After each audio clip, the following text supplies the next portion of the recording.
Today, Clay and I are playing a 3,500 point game.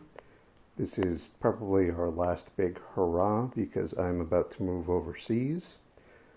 And so far with the new decks, Clay's been coming to grips with the new Iyanden supplement, which has improved the way the basic codex plays for the Spirit Walker list. I'm not using the Iyanden supplement for this. I'm going to try out a big Wraith list just to see how it goes. For these 3,500 points, I have a unit of 7 Rangers, Eldar, Ulthwe, and a Spirit Seer, 2 units of Wraith Guard, 2 units of Wraith Blades, 1 with each build. So I've got 5 D-Scythes, 5 Wraith Cannons, set with axes, and a set with swords.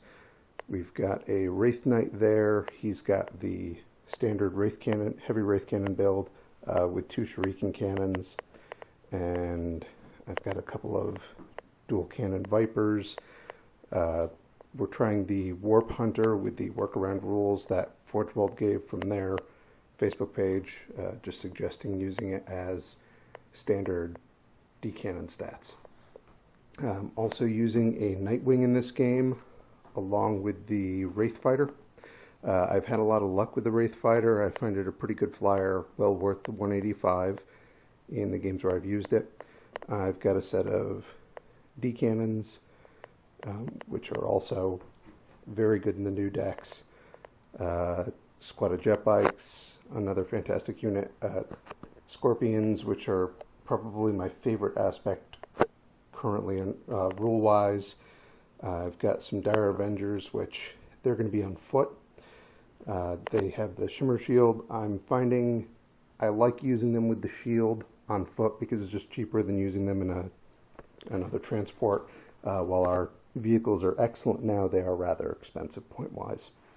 Then there's a unit of Warwalkers, 6 Bright Lances between them, and we'll see how those goes. I haven't actually used the Warwalkers in this edition yet. I've got a 6-strong unit of Warp Spiders. They also got a lot of boosts for this edition. I've got the Avatar. The D-Scythes are in a Wave Serpent with twin-linked Shuriken cannons, and the Guardians are going to be in a Wave Serpent with twin-linked scatter lasers. I've found that this is probably my best anti-air option, so I've used it a lot for that pretty much since the new codex dropped. The shields are amazing. They're good for blowing up other Wave Serpents if you're facing another Eldar force, and of course for taking down flyers. Let's see how this goes. Here's a selection of my 3,500 point force for today.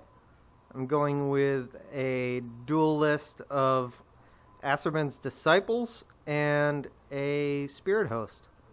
I've got right here, I've got a selection of Wraith Guard. You're going to be seeing a lot of those, along with a full Shadow Council from the Iyanden Codex supplement of Spirit Seers with some special gear. Iana Arenal's in there. She's unpainted so far, sadly, but she has her spear. I've got one with a Wraith Forge Stone, and the one in the middle with a Soul Shrive. Those are all relic items from the Iyanden supplement. I've got Asserman with his Dire Avenger retinue. There will be more Dire Avengers to come. A Wraith Lord and a Wraith Knight, and a Nightwing, as well as the Falcon. So we'll be seeing that and more. Pretty much along the same theme today. It should be a good game against Dan's eerily similar list. Here we are at the end of deployment, beginning of turn 1. Craftworld Iyanden has taken the opportunity to go first, barring a seizing of initiative by Dan, which he is going to attempt. No. Does not succeed, and so we look at how things are arrayed. It is the Emperor's Will mission, so we each have a 3 victory point objective in our deployment zones. Mine is over there, that little neon thing behind the the crags, and Dan's is over there in the crater, each on one side of the board, so we're pretty well arrayed against each other. And here we go. At the bottom of the first turn, Clay's forces moved forward. I managed to get into the forest, which turned out to be an ironbark forest, so it's a 3-and-up cover save. With stealth, the scorpions will have a 2-and-up cover save. And other than that, I just shifted my forces a little.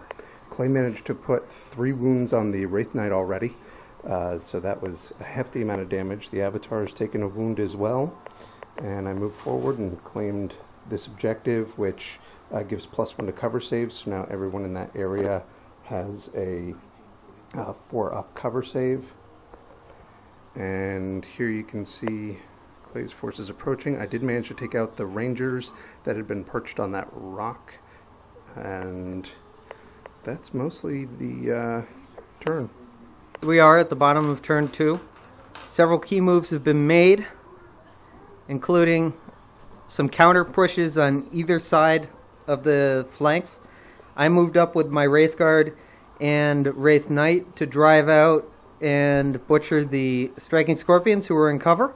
However, the Exarch made a good killing, putting 3 wounds on the Wraith Knight with Monster Hunter and Crushing Blow using his Scorpion's Claw. My Nightwing came on, deep struck, attempted to take out a Wave Serpent. I had modest success. I immobilized it, put 2 hull points down on it, but it still remains. His other Wave Serpent got stunned for the turn and lost a hull point. Meanwhile, as Dan came on, he threw a bunch of shurikens and his own Nightwing at my Nightwing. Failed to do anything, but I may not shoot in the following turn. As you can see, all his reserves came on, in part thanks to Scryer's Gaze, a useful ability at the start of the game, as we were talking about, since later in the game, with a Farseer, you always have a bevy of powers to cast, but not necessarily the warp charge. So Scryer's Gaze comes in use when you have little else you need to do. His Wraith Knight and his Avatar swung up, destroyed the Wave Serpent, and a squad of deep striking warp spiders that were there that failed to do any damage. His warp spiders came on, assassinated Iana Arenal, and killed a couple Dire Avengers. And my Wraith Wall continues to move forward. Bottom of turn 3, I managed to lose my Warp Spiders. Clay shut them off at the start of his turn with the Dark Reapers who were in the Bastion. I managed to put a hull point on the Nightwing, and I made it so it can only snap fire. I also killed off both Wraith Knights this turn, which was a big bonus for me. And I managed to knock down another one of the Wraith Blades with the axe. That squad just has 1 now. And the Avatar, in a feat properly Avatar-esque, managed to charge in against the Howling Banshees, who were invisible. Scored 2 hits, wounded on both. Or actually, Your Hammer of Wrath killed 1. Yeah, Hammer of Wrath killed 1, and then he managed to hit twice, wound once, and that also killed 1. But they ended up losing. They didn't do any wounds to the Avatar. They caused 1. He saved it. They broke, and he chased them down. So that's why that unit's gone. And that's it. Now Clay's got some Retribution Fire, and on to turn 4. Bottom of turn 4. My side of the field is thinned out considerably, as Dan has worked with his remaining forces to blunt my push. All the action is over here on Dan's right flank. Avatar has moved up after wiping out the Howling Banshees, has gone on to wipe out the Dire Avengers that had piloted out of their transport a couple turns ago. Meanwhile, his Nightwing has chased down my Nightwing. My Nightwing is no more. My Dire Avengers have regrouped. And the pitiful remains of my Spirit Host are attempting to slow down the counterattack of his units. As you can see, it's not going very well there. I only have 2 Wraith Guard remaining with a Spirit Seer and my support batteries. Meanwhile, on the far flank, I have my Wraith Lord and a couple of Wraith Guards standing in the woods, being held off by a squad of Guardians and support platform. He's still rather contained in his deployment zone, but if he pushes out, it'll be trouble for me. At the bottom of turn 5, Clay had shot and charged my Guardians that were previously here with his 2 Wraith Guard. He won combat, drove them off the table, and in the subsequent half of the turn, my D-cannons managed to vaporize what was left of them.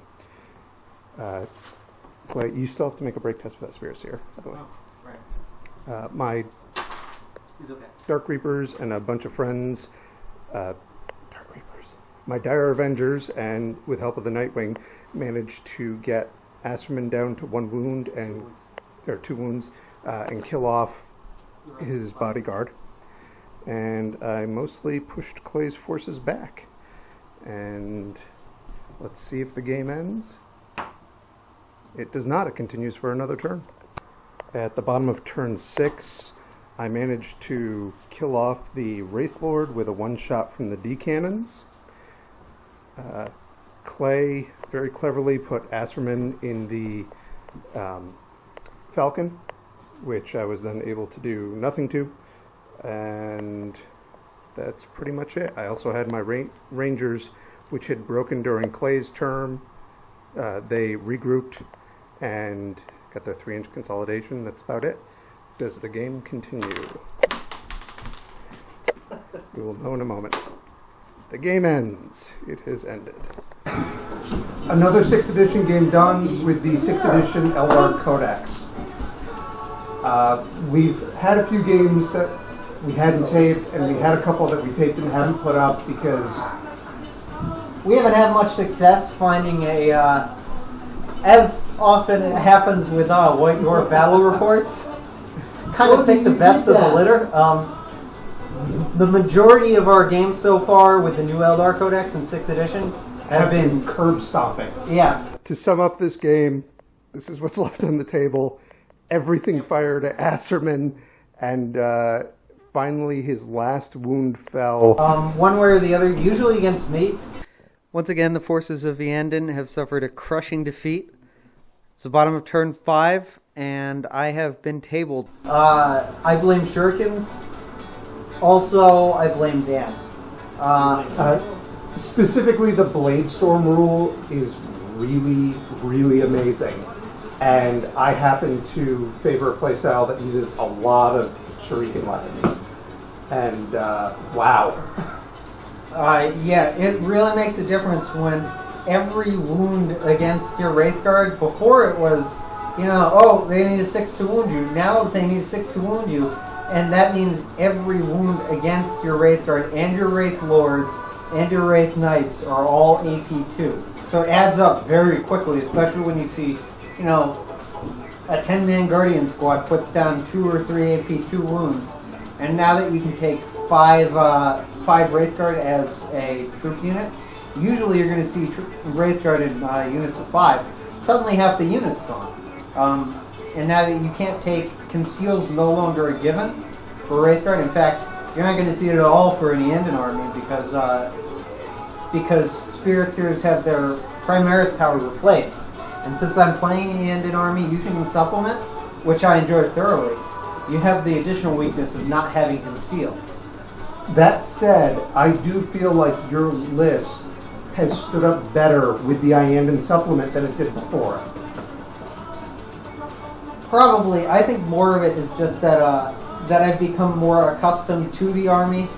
I picked up a couple of Wraith Knights. I think that's a big difference. One of the big losers of the codex, and this is all relative. I mean, a big loser in the codex isn't really that bad, but one of the big losers comparatively is the Wraith Lord, which it got an extra attack, but really it lost out in terms of getting a passive 30-point increase, whereas you see other units all getting cheaper comparatively for what they mount with weapons.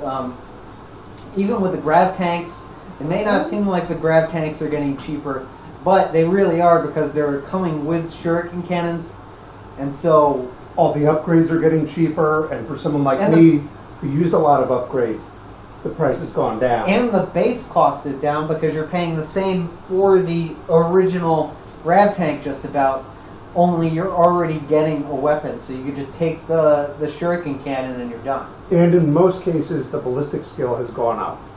Essentially everything but the prism. That's true, yes. And the prism has got a buff to its both its narrow blast. Well, not really the narrow blast. Yeah, the narrow blast got weakened, but it's got larger blast got better. And it's got the single shot, which is even better at killing tanks. Yes. It's good at. It's actually a tank hunter now with the Strength 9 lance. You lose the ability to fire them both together, but now it functions very well as a mobile battle tank that just is very, very flexible. One good shot, yeah. But we didn't see any fire prisms this game, mainly because we've moved away from that to testing other units. And this is one of Dan's last games. Unfortunately, this may in fact be our final battle report together for quite some time. So there's that. That said, we did it was 3,500 points apiece. It was a large game using standard rules. We didn't play Apocalypse this time because, well, as of this recording, Apocalypse is coming out next week. So, yay us, we're very excited about it. It was an 8x6 table. Yes, it's a larger table, which is kind of deceptive. You could make the argument that we didn't need the table size, but I think that was more a consequence of the mission rules that we did. We did Emperor's Will, so we each had one objective, which usually ends up, unfortunately, with me losing out because I have not been able to do First Blood at all this version of the Codex. Which, in this case, I mean, it was a 3,500 point force, and he had first turn. So, I was real surprised. It was kind of my fault because I wasn't really prioritizing it. But I was actually anticipating you using the Wave Serpent to take out the Rangers. Yeah, Dan had placed. He had infiltrated very aggressively with his Rangers in a very nice position, actually. There was a crater on the right side of my table, the far right. I had deployed nothing over there, so he had enough room to deploy in the crater with his Rangers, smack dab deep in my deployment zone next to my bastion. So we just hung out there the whole game. My Dark Reapers trying without success to drive them off because he would keep going to ground for 2-up cover saves. And I did eventually drive him off, but unfortunately we got another. I go at the top of the turn, so he was able to reform and return to his position. And I should have wiped them out earlier in a more concentrated effort, but I felt I needed to push with everything I had on that objective. I came closer than I thought I would be to punching through your line. Mm-hmm. But in the end, you had your Wraith Blades there, and I don't think I would have been able to make it through. Yeah, I had a lot of tough stuff that I kept in reserve because with this particular mission, I thought he was actually going to be much more aggressive and move to my lines much more quickly. So I figured my reserves would come in just as he was hitting my lines, and they'd be able to reinforce and hopefully push back. But you were a little bit more hesitant than I expected. Well, it's the D weaponry that you had with your D cannon battery and your Warp Hunter, which is a horrifying perspective for any Wraith Wall marching down the field to have mass Strike 10 AP2 templates dropping, especially without Conceal. So basically, you'd be decimating a unit or two each turn. I simply couldn't rush headlong into that. I probably should have, but I think that would have caused me to have an even quicker demise. Unfortunately, your avatar rolled up my left flank. Pretty much all on his own. Yep. The Wraith Knight who sort of hopped in next to him, he absorbed a little bit of extra fire, but I expected him to go down. He only had 2 wounds when I finally moved him forward. And the Avatar got incredibly lucky against the Banshees. They had a poor leadership test, and then he just chased them down, and then he got lucky in the next round that My Dire Vendors did nothing to him. yeah, they ducked their firing, and they had ducked their firing the round before against the Wraith Knight. Yeah, they didn't really accomplish anything. The Dire Avengers in the Grav Tank. No. They did 1 wound in close combat against the Avatar, Yeah. which was funny, in a sad way. But overall, just some thoughts about units. This was the first time that I used the Nightwing again since the codex has dropped. Myself as well. And, We yeah, both we used both used it. And I used it in addition to the Hemlock. The Hemlock, by the way, is awesome. You really have to be aggressive with it to get the most out of it. aggressive and careful at the same Yes, time. Really, yes. you need to present sufficient targets of various threats so that it's not a clear choice to shoot at the Hemlock, because honestly, the Hemlock doesn't do that much damage just from its heavy D size, so they're not to be underestimated. The key comes from presenting a more desirable target so they don't shoot it down. If you let the Hemlock hover over your forces for even just a turn, it'll make a huge difference with Terrify and its leadership reroll power. I managed to terrify Asserman and friends, and thanks to the Spirit Seer not doing her deny the witch. No, you'd already killed the Spirit Seer by that. Oh, I had already killed her. Yeah. Okay. You murdered her. In cold blood. So I moved it up in its first turn. In its second turn, I got to terrify Asserman and friends. They were really about to hit my line, and the power worked. They broke on the second test. Yes. Because you passed they the rolled first a 10 time. and then Yeah, an 11. And then 11. And then they ran back, and I was able to, with more gunfire, force them to fall They back ran back further. 9 inches and then they ran back 7 inches. Yeah. That was a huge blow to my advance. And while they did regroup in the next turn, despite the presence of the Hemlock being close by, it didn't really matter that much because it just took them out of the game. And I mean, that's 185 points, and Asserman and friends were, what, 400 or thereabouts? Yeah, probably around that. Yeah, so it made its points back just in that alone. And that doesn't even account for all the extra stuff that he just shot at it. From there, I thought the Warwalkers were really good. The combination of battle focus and fleet on that unit allows you to, whether you enter as reserves or start with them on the board, you can Reserves do so much with them. Reserve seems to actually be a better idea for them, because they bolstered that line and really held it later on. Absorbed a bit of firepower. I mean, they didn't absorb a lot of anti-tank firepower, because they did take a few hits that actually put down 2 of them. But the unit of 3 of them, I mean, they absorbed a couple charges. They absorbed fire from the Falcon, a couple Wraithguard shots. Whatever was left, really, they were able to handle with the Wraith Blades in support. And because we haven't really gotten to cover it, just overall, Wave Serpents are absolute win. Being able to fire up the shield 60 inches is ridiculously great. In fact, that's what got me first blood this game, was that I shot my Wave Serpent field along with the scatter laser at his Rangers and managed to clear the unit in that first turn of shooting. Yeah, Wave Serpents murder Rangers in cold blood. They don't give a damn. It's kind of disgusting.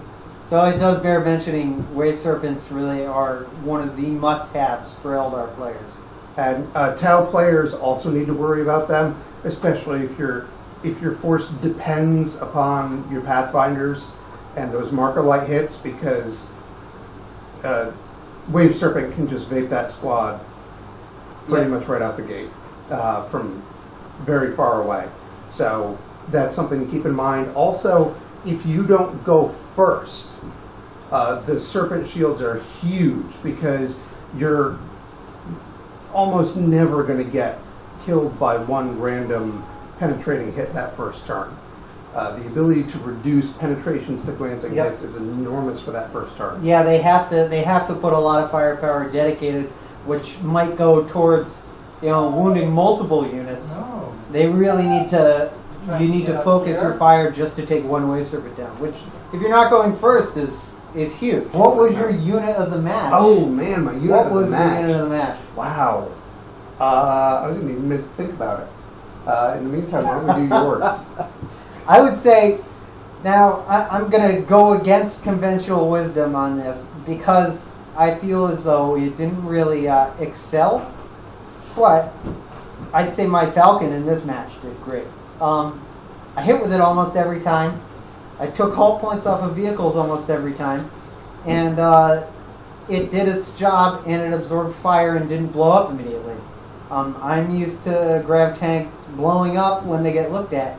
Even my Wave Serpent blew up rather quickly this game.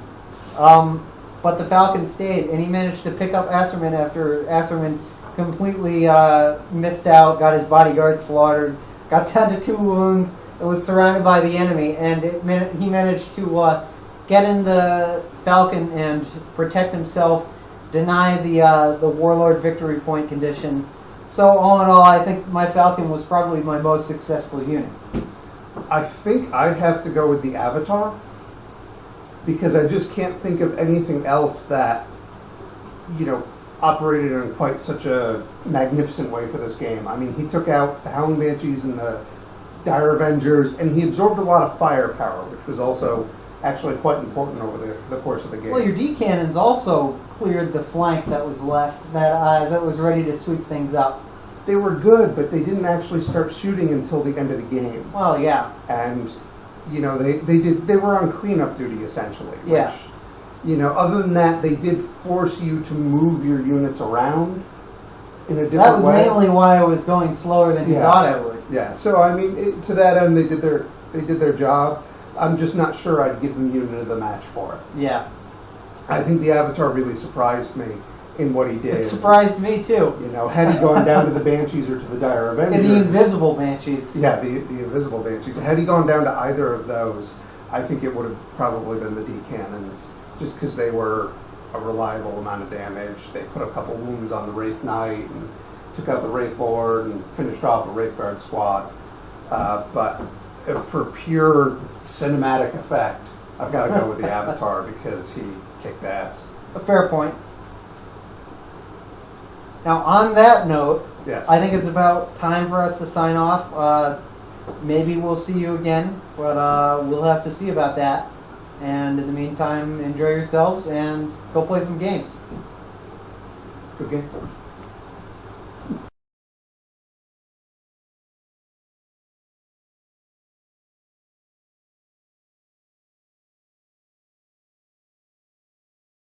So it feels a lot more damaging when I have, 20 infantry models on the field, and suddenly I lose.